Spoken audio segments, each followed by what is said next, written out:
Como você se sentiria ao saber que tudo o que você sempre acreditou não passa de uma mentira? Pois é, exatamente assim que eu me senti há algum tempo atrás.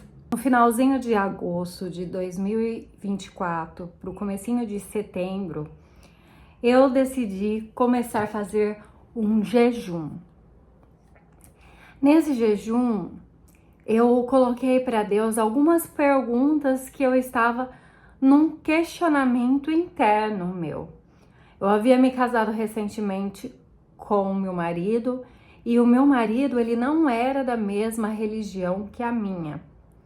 Éramos cristãos, porém não éramos da mesma denominação.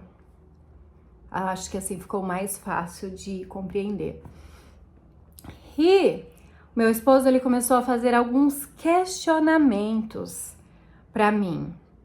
E na minha cabeça, devido a tudo que eu aprendi durante toda a minha vida, eu aprendi que a denominação que eu seguia, ela era o único caminho verdadeiro que existe, a única igreja verdadeira de Deus aqui na face da terra, no qual tinha a mensagem separada, escolhida, e todos os que estavam ali era como se fôssemos praticamente sortudos, porque a maioria das pessoas que estavam ali são pessoas que nasceram e cresceram dentro dessa denominação. Eu vou tentar ser bem breve nesse relato, porque é uma história bem comprida, então eu não vou me atentar tanto aos detalhes. À medida que eu for contando, eu vou contando trechos da minha vida que eu acho que é mais fácil da gente estar compreendendo todas as etapas pelas quais eu passei durante esse processo. Por enquanto, eu vou contar de uma forma condensada como foi impactante o processo do qual eu tive de passar.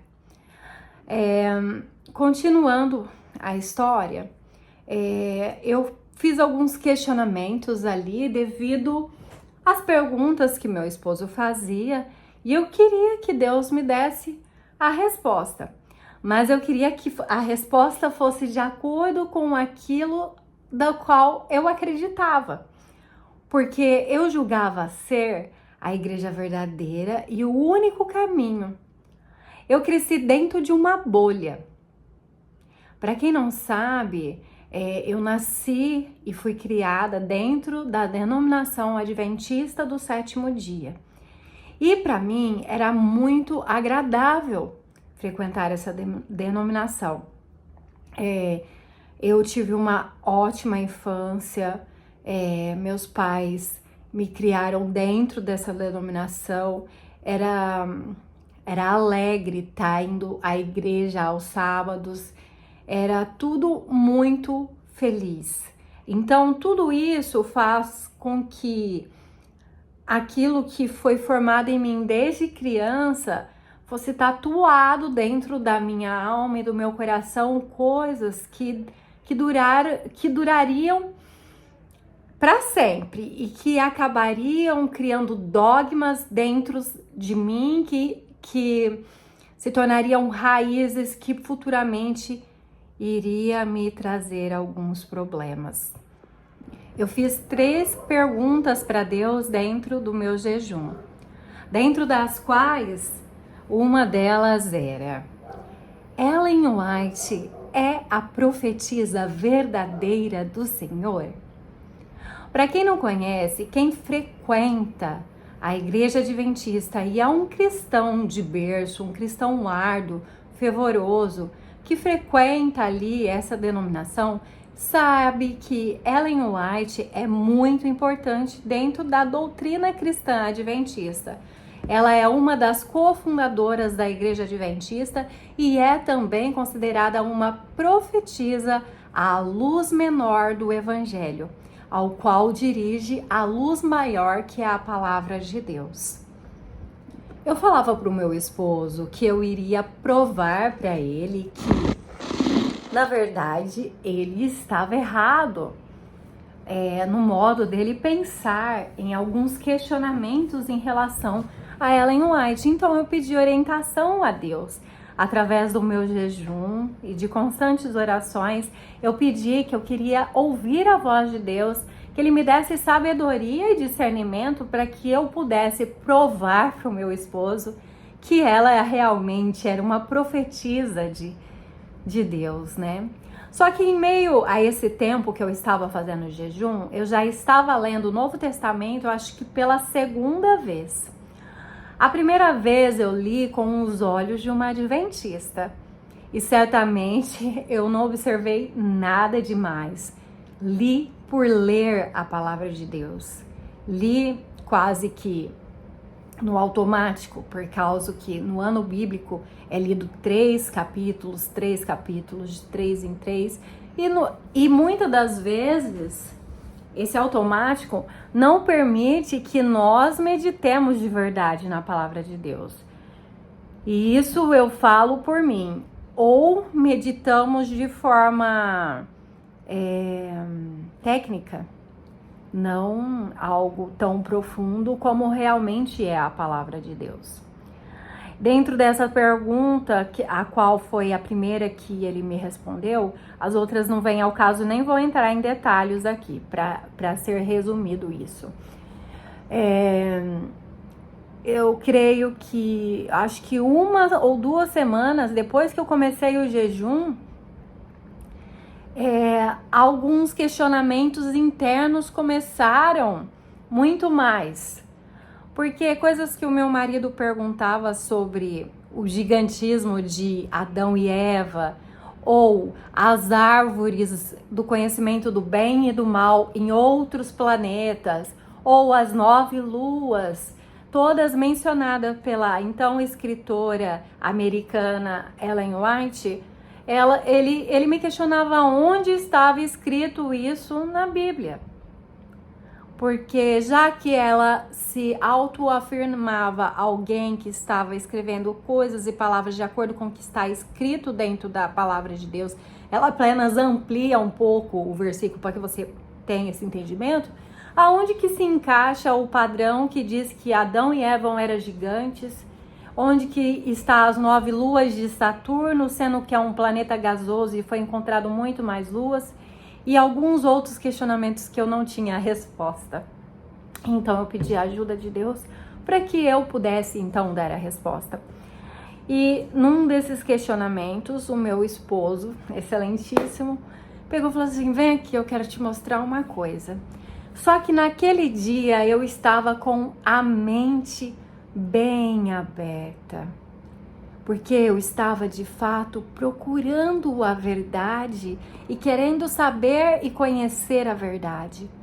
Então ele me mostrou o documentário de um pastor norte-americano, um documentário do pastor Dale Hatslave, onde ele trabalhava ali na Associação Geral dos Estados Unidos e um dia chegou um judeu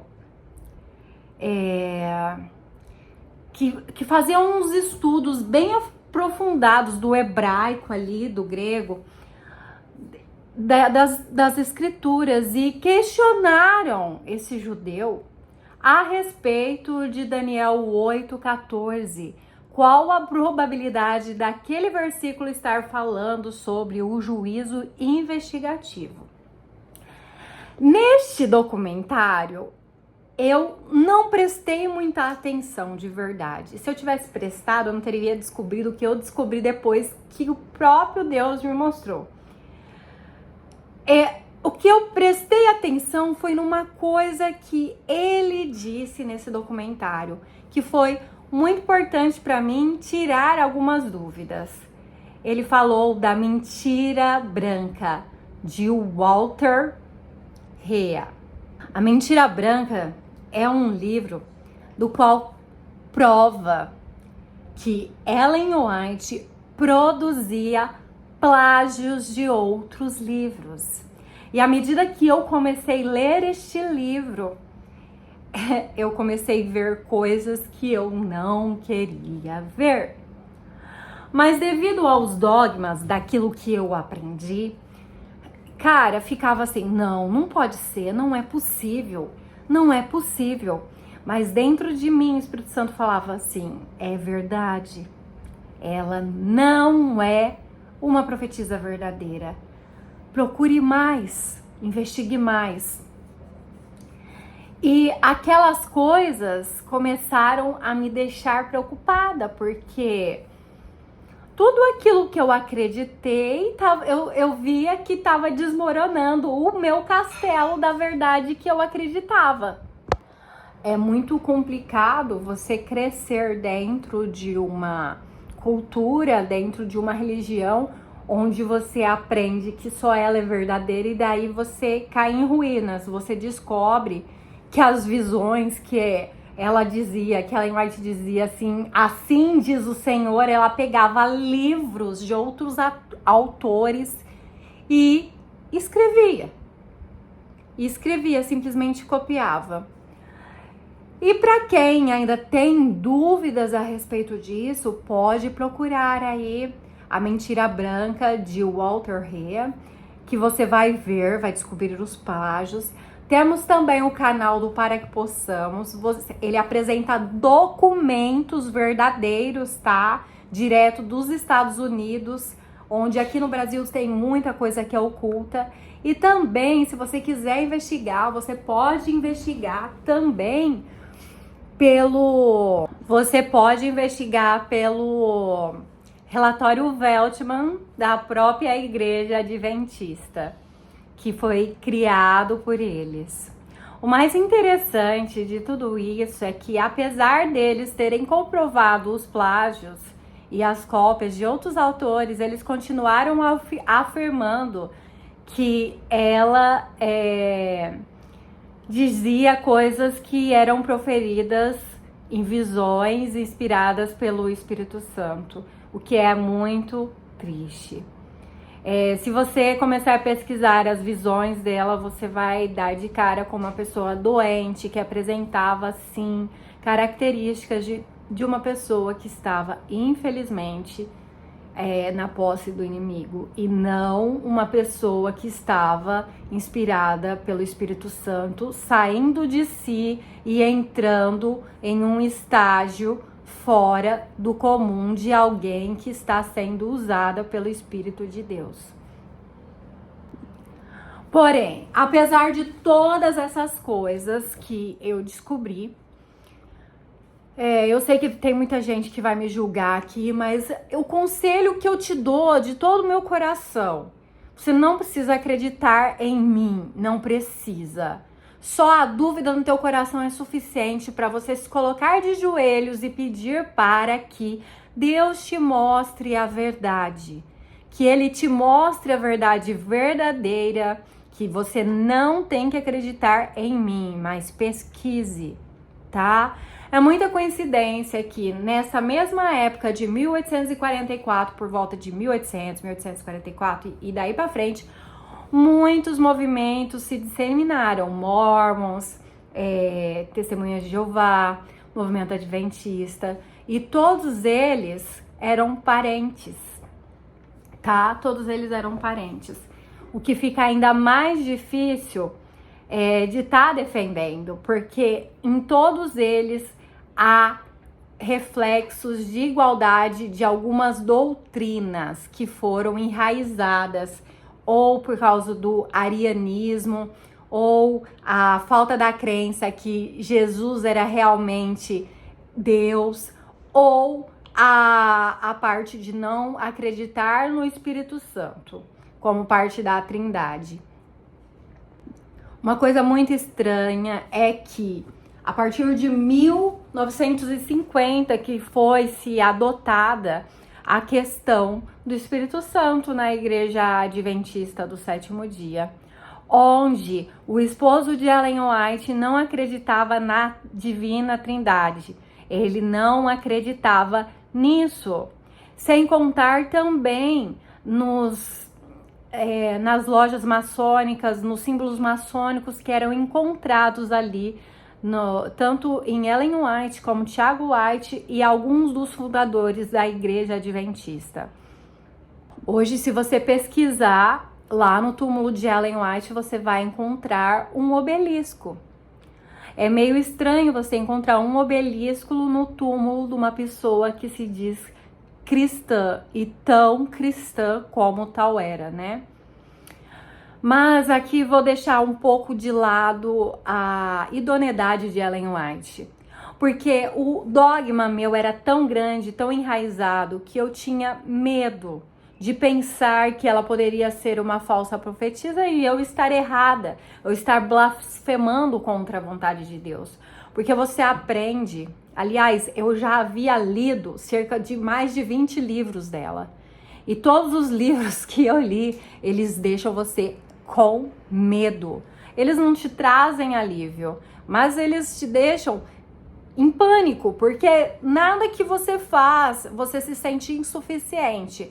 Tudo que você faz é trapo de extrema imundície.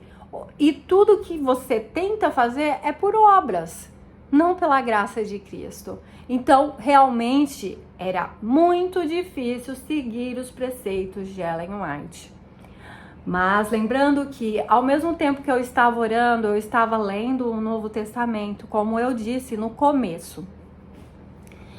E, por coincidência, logo que eu descobri esse assunto de Ellen White e seus plágios, que para mim, até então, nesse momento, o juízo investigativo eu não tinha entrado a fundo porque eu estava pesquisando sobre Ellen White.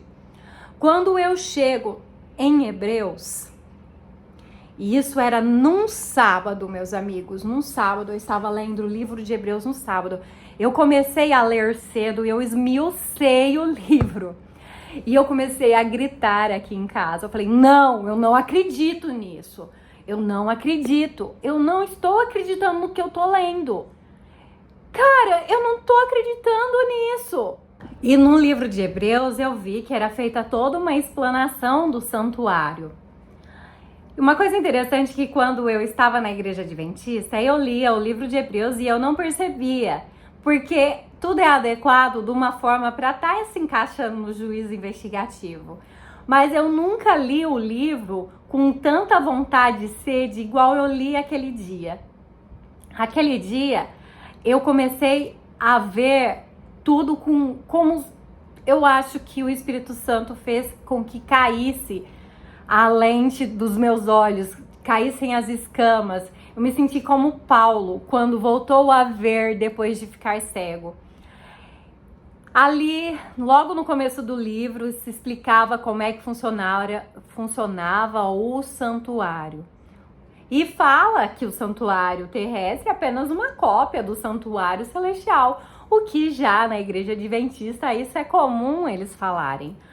Porém, quando chegou no capítulo 10, o impacto foi maior, porque lá diz o seguinte: por cuja vontade somos santificados pela oferta do corpo de Jesus Cristo, feita de uma vez por todas. Ou seja, através da morte da cruz, a morte de Jesus na cruz, ele atingiu o ápice.